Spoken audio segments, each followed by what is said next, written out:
Туқайша әйтсек, Нурлатлы Галия Нигматуллинаның тауықлары ишек алдында жырлап йөри. Урыннары жылыда, тамаклары тук, өсләре кир. Хуҗабикә кышкыртларын карап кына тора. Нәтиҗәсе дә озак көттерми. 30 тавыктан кенә уртача 15 йомырка алам ди ул. Быел әнә кыңгырт кызыл төстәге кикрик бикәләргә иптәшкә сыры төстәгеләрне сатып алган. Bir tavuk, iki tavuk, üç tavuk, bir әтәш. 2016 елга авыл хуҗалыгын исәпкә алу вакытында исәпкә алучылар барысында болай санап йөрмәячәк әлбәттә. Барлык мәгълүматлар да хуҗаның сүзләреннән язып алына. Әмма алар 10 ел эчендә район авыл хуҗалыгы ничек үзгәргәнен күз алларга мөмкинлек бирәчәк.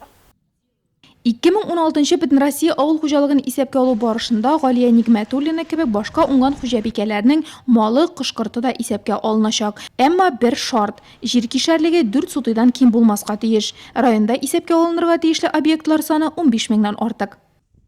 Хозпредприятие, в первую очередь, потом Авыл хуҗалыгы предприятиеләре, шәхси ярдәмче хуҗалыклар, дачалар исәпкә алыначак. Чөнки 28 бакча берләшмәләренең нибары 10-сы гына утыртыла. Шәһәрдә исә шәхси сектор исәпкә алыначак. Авыл җирлекләрендә дә шулай. Соңгы тапкыр авыл хуҗалыгын исәпкә алу моннан 10 ел элек үткәрелде. Шушы вакыт эчендә хуҗалыклар да үзгәреш кичерде, шәхси секторда яшәүчеләр саны да артты. Респондентлар һәм теркәүчеләр эшен җайга салу максатыннан районда исәпкә алуга әзерлек һәм аны үткәрүгә булышлык итү комиссиясе үз эшен башлап җибәрде. Безнең переписчиклар хозяйственныйларда йөргәндә, аларның күпме ничә җире бар икән исәпкә алалар. Ул җирләр нинди өлешләргә бүленә? Ничәдер өлеше агачлар утыртыла, ничәдер өлеше бәрәңге, суган, кишер утыртыла.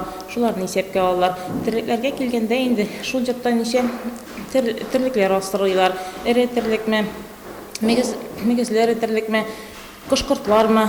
Шулар барысы да исәпкә алына.